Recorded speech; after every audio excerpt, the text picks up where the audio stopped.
Oba!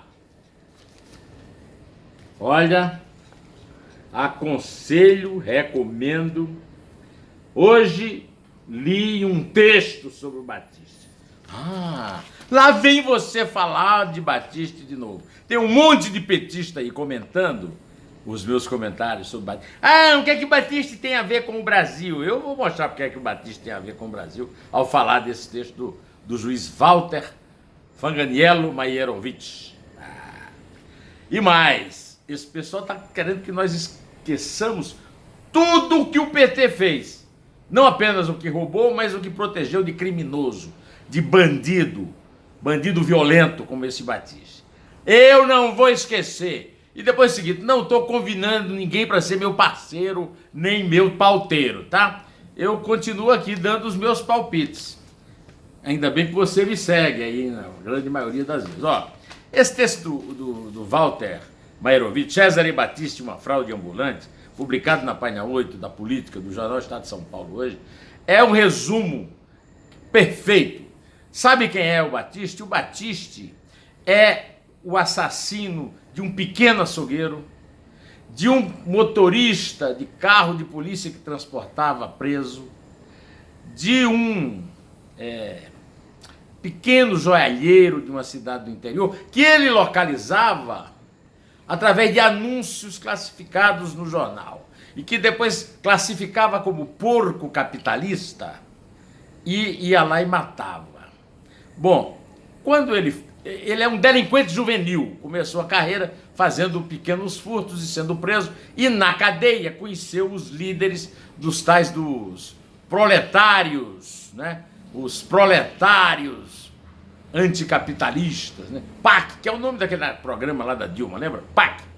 Pois é, o chefe do grupo é uma das principais testemunhas contra ele na justiça italiana. A turma dele aqui no Brasil disse que ele só tinha um depoimento de uma delação para mentira.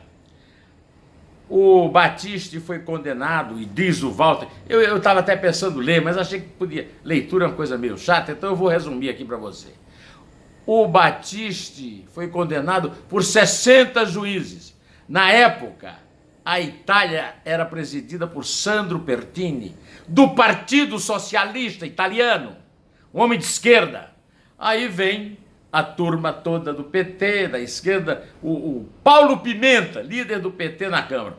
Isso não é uma questão ideológica, é uma questão constitucional. Desde quando a Constituição do Brasil protege assassinos desse tipo? Olha, tem uma senhora chamada Maria Cecilia, professora de História na universidade lá na Itália, que foi namorada dele, companheira dele no grupo. Sabe o que ela disse? Que ele disse a ela que o prazer da vida dele era matar para ver o sangue da vítima jorrar. É esse o grande idealista socialista que luta pelo proletariado? Pelo amor de Deus, né? Condenado por 60 juízes. A Corte de Direitos Humanos da União Europeia aceitou. Na Itália a esquerda comemorou, porque a esquerda não pode comemorar a liberdade desse cara que passou 40 anos fora da cadeia, protegido por um grupo de esquerdistas. Você vai dizer, babacas. Eduardo Suplicy é um dos 20 brasileiros que serão revelados brevemente pelo pessoal da polícia italiana, acusados de terem sustentado esse senhor por onde ele passou aí quando foragido. Olha, aliás, só para dar um toque aqui, a Andresa Matais conta no Estadão que ele foi descoberto por acaso com um policial boliviano. Então, esquece essas histórias de grandes, que a Polícia Federal fez sabia que ele estava em Santa Cruz de la Sierra. Se sabia, devia ter resolvido isso mais rápido, né? Pois é, não sabia. Mas isso aí não tem o menor interesse. O que tem interesse é o seguinte. O que tem interesse é que nós precisamos agora aqui relacionar as pessoas que o Walter Fanganiello Maierovitch relaciona nesse texto. Você tem que ler, viu? Que é o seguinte. Primeiro, Tarso Genro, ministro da Justiça de Lula, que o acolheu como um preso político condenado por um Estado fascista totalitário, né? Lula, o imbecil que no último dia de presidente proibiu a extradição dele. Eduardo Suplicy, que ajuda a sustentá-lo. Luiz Eduardo Grinaldi, até eu tinha esquecido de falar dessa figura. Foi vice-prefeito da Erundina e demitido da secretaria, metido num enrosco lá de corrupção, no tempo que não era famosa a corrupção do PT. Você vê as imagens antigas dele, ele está sempre ao lado do Luiz Eduardo Grinaldi. Só que hoje, Luiz Eduardo Grinaldi não precisa mais advogar. Ele advogou para um bando de cara que se diz vítima do regime militar e que recebeu um dinheiro preto do contribuinte. Aliás, de nós, povão, né? Dinheiro de nós, povão. Pois é. Luiz Eduardo Grinaldi, que é um dos que apregoam a santidade ideológica dele. Luiz Eduardo Barroso, ministro, que é o rei da cidadania, que segundo Manganiello Maierovitz conta no artigo, reescreveu a história da Itália e a história dos autos do processo que ele não leu ao advogar pelo... E agora fica todo caladinho lá, no cantinho dele, embaixo daquela toga de morcegão. Pois é, o Maierovitz me disse que leu pelo menos 1 milhão de vezes esses autos e ele está completamente por dentro. E se você quiser ficar por dentro, ele resume muito bem isso aqui.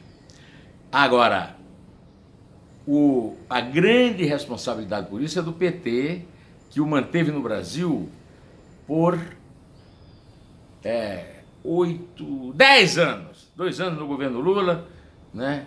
Mais 8 nos governos Dilma e Temer. Quando o Temer mandou extraditar, ele já tinha oportunamente pulado fora. Pois é, mas não vamos ficar resumidos só nisso. O pessoal aí do PT, da esquerda, né, que está reclamando, por que é que eu não falo de fatos atuais? Eu falo da brilhante ideia que o Bolsonaro teve de nomear o general Rego Barros como porta-voz. Primeiro, o Palácio do Planalto é uma bagunça, precisa de um porta-voz, precisa ter um contato com essa imprensa que vocês aí da extrema-direita chamam de lixo. E os que não chamam de lixo, o que não é lixo, né, nem para eles. Esse contato é perfeito que seja por um general especialista em comunicação. Eu conheço o general Rego Barros, pernambucano de Recife, torcedor do esporte, lamentavelmente, agora lamentando a queda para a 2ª divisão, mas comemorando o fato de que ele pode ser o porta-voz que vai lutar o governo Bolsonaro, o Palácio do Planalto, nos eixos, fora dessa fofocaiada de redes sociais, de filhos se intrometendo em tudo, um porta-voz. E que não precisa ser jornalista, não, ao contrário, é muito bom que não seja jornalista, mas que seja uma pessoa acostumada a lidar com meios de comunicação e com jornalistas. Eu conheci exatamente, porque eu fui convidado para fazer uma palestra sobre situação política brasileira no Forte Apache, no alto comando do Exército, quando o comandante era o general Eduardo Vilas Boas e o Rego Barros, a quem eu desejo um sucesso, porque esse sucesso também será o sucesso do Brasil. Antes de terminar, eu queria só me referir ao episódio Renan Calheiros. O antagonista deu a notícia de que Renan Calheiros comemorou que passou uma noite conversando sobre reforma da Previdência com Paulo Guedes. Não gabo o gosto de nenhum dos dois nessa história de passar a noite. Mas isso é um sinal de que tem 2 coisas que a gente pode esperar. A primeira coisa é que o Renan Calheiros e o Rodrigo Maia realmente façam um acordo com o Bolsonaro e com o PSL para facilitarem a aprovação da reforma da Previdência, que é um bom passo, é um passo necessário. Você mesmo está acompanhando aí, a Bolsa está bombando, a economia está feliz, e isso é muito bom para os 12 milhões e meio de desempregados que precisam reconquistar os seus empregos, que é a prioridade no Brasil em qualquer governo. Agora, confirma também uma outra coisa que eu já tenho alertado aqui, que é o seguinte: cuidado com o Rodrigo Maia e com o Renan na área de corrupção e combate à corrupção, na área do Moro, combate ao crime organizado. Renan Calheiros quer ser presidente do Senado para se manter incólume, impune, usando os seus métodos de pistoleiro lá de Murici, em Alagoas. E a prova disso é que, antes mesmo de ser eleito, ele já acessa as suas baterias contra Deltan Dallagnol. O que é que tem o presidente do Senado a querer desmoralizar o trabalho de um brasileiro que tem cumprido o seu dever como procurador, como chefe dos procuradores na Operação Lava Jato, que tem feito um trabalho magnífico e que, evidentemente, esse trabalho não atinge todos os corruptos, inclusive o senhor Renan, que quer ficar lá na presidência do Senado para boicotar esse trabalho. Nós temos que denunciar isso todo dia. Renan e Rodrigo Maia podem até ajudar na economia, até porque o povo, já está sendo feita pesquisa aí, que está dizendo que o povo aprova agora a reforma da Previdência, mas vai querer boicotar no trabalho. É um crime que é fundamental. O crime é fundamental, porque o crime é que está assolando Fortaleza agora, acuando Fortaleza, sequestrando Fortaleza. Precisamos acabar com isso. Bom, eu queria agora lhe pedir que você, se você gostar disso aqui, dê um like, tá? Se inscreva no meu canal, toque no sininho para ser avisado. E se você achar que tá bom mesmo, compartilhe no Twitter, eu sou assinante do Twitter, no Facebook. A Isabel tem Facebook. Então, compartilhe, tá? É isso aí.